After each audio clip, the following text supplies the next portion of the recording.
What's going on, people? It's singer, songwriter, engineer Fedarro, and today we're going over how to address a track that's too bassy. Now, we know that, we're getting most of these tracks from the internet, or either you're getting them from your local producer, or either sometimes major producers. The trend is to make the track very, very bassy, especially in hip-hop, rap, and trap music in general. The song has to be meaty because, that low end makes the track feel full to a lot of people. So I have a track pulled up called Pot of Gold by Black Goose. And the first thing I noticed when he brought in the track that it was just entirely too bassy. Let's check it. Let it go, got her big. So I'm flying to that pussy like a Clark Kent. She told me put my tongue near you and there it went. Cause I know that kitty clean, it don't gotta stink. She told me run them bands up, run them bands up. That's the only way your bad bitch understands. So right off the bat, if we just solo this beat,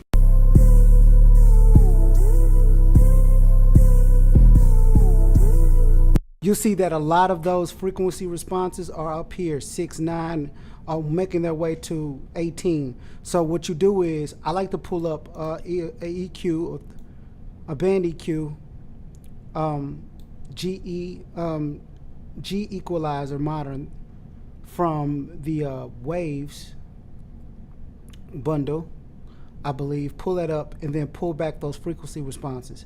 You can do that on pretty much any EQ, but on this one, on this particular EQ, which I think is a 31 band EQ, it allows you just solo those frequencies. So let's just go in and let's just cut out the bass. Let's make that inactive. Let's just pull up another one.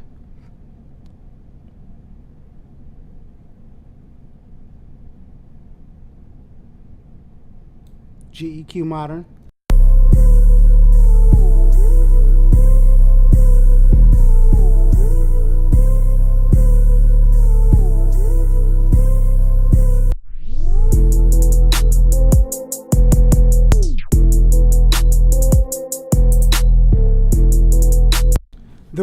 The reason that I like to cut out the frequency response is because when in trap music, your main source of thump that you're going to actually be able to hear and feel is going to be between 40 and 50 kilohertz, right in this frequency response range, between 40, 50, 60, this range right here. So it doesn't matter any EQ that you use, producers, remember, this is where your hit is. Once you start making the frequencies low here, that you have to understand that if you start to mix on certain monitors would just absolutely not play that bass that low. It'll just flutter the woofer. For example, you have some old JBLs, a lot of the Mackie M2s, the old ones back in the day would do it. I don't know if they still do it now. I haven't used those monitors in a while. But you start putting bass that low, you turn it up, you give it a little bit of volume, it'll just flutter. So making it impossible to mix within that subset or within those monitors. So what you have to do is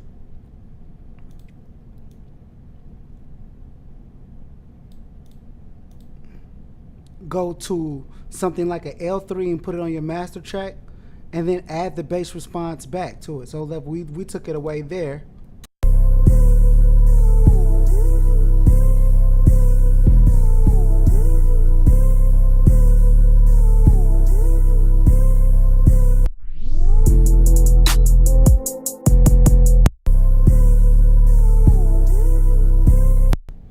We can then solo the bass on the L3. Solo. Go to the frequency response we want to hit a little bit more. Like, 32 to 64, about this range here. And we just add the bass back.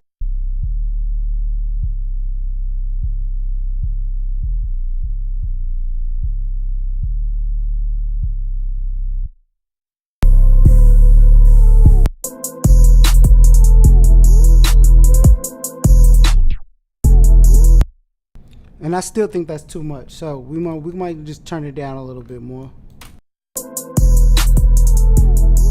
To me, that's good, and I still think that's a little bit punchy. But then here's the thing to remember: if your track is too bassy, it will distort your vocals, because at the end of the day, you're gonna have to over compress something. Now, sometimes when the track is just too bassy anyway, it makes the other instruments sound muddy. That's where you get a muddy sound. So when producers, when you're creating your tracks, make sure to, if you can understand, look up tutorials on how to tune those drums. Because here the thing is that you have those frequencies spilling over into other frequencies, because everything is like a puzzle. Remember, when you're putting together a beat or a whole song, every instrument wants to dominate its own kind of frequency like a puzzle.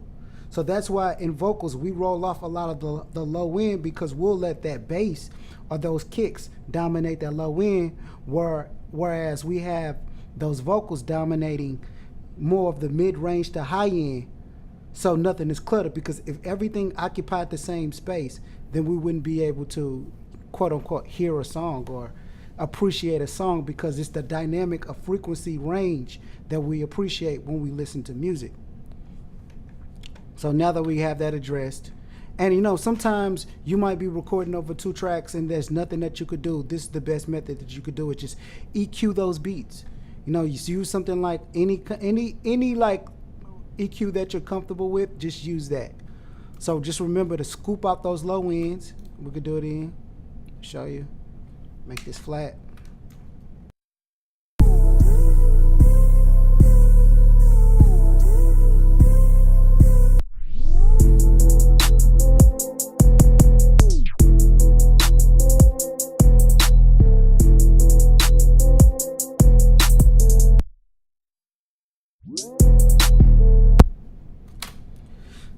And I don't know if you guys noticed that the frequency went a little bit, switched from 31 to about 44.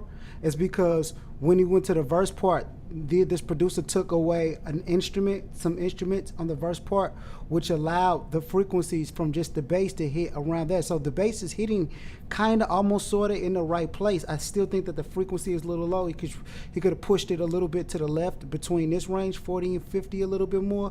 And it's about 41, 42, but I usually like it in this range, 40 to 63, maybe around 50. 50 kind of is like a sweet spot. 48 to 50 is kind of like a sweet spot for me. But, you know, with those other instruments also hitting in that particular space, it just makes it too muddy. So that's what you guys have to do. You know, use a plugin like GEQ Modern to take away some of those frequencies, and even to increase it on the high end.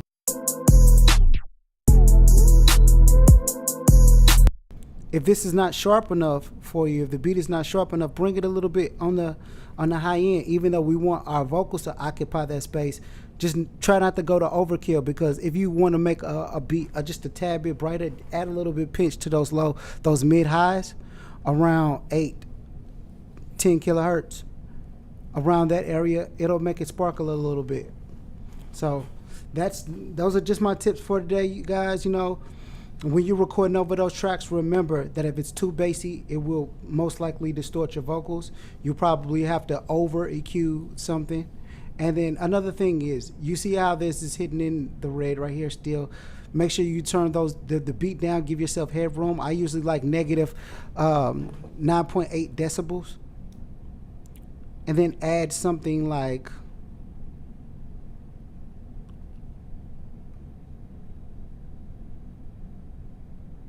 a limiter. Decrease your ceiling. Make it up right back in your threshold.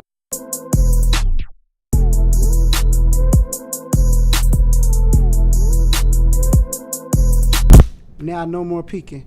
Even though it still might be too loud in the overall beat, we're just trying to shape the sound, because the best thing that we have to do is we have to deal with what we have. You know, sometimes an artist might bring in, or you might just absolutely love a beat that's just kind of distorted on the low end just a little bit, and that's just what you have to deal with.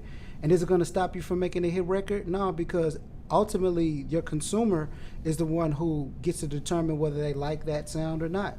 So, you know, and then what happens? We have a lot of producers that a lot of beats are just distorted on the low end, but that's kind of the trending sound. So you have to kind of roll with the punches.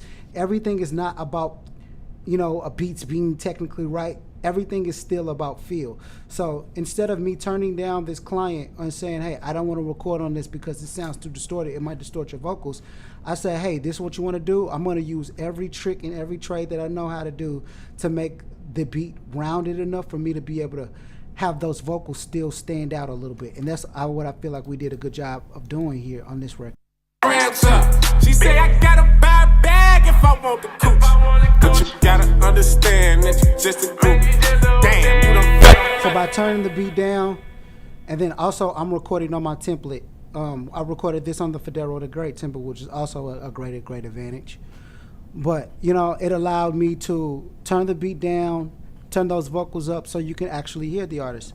So that's just my tip for today, you all. So thumbs up, like, subscribe, comment if you enjoy this, share this with your friends, and if you learn something, just make sure you use this tip. And if you guys have any records you guys want to send me, just let me hear your records, and I would love to give my feedback. So it's Fedarro, singer, songwriter, engineer. Keep making hot music. Enjoy.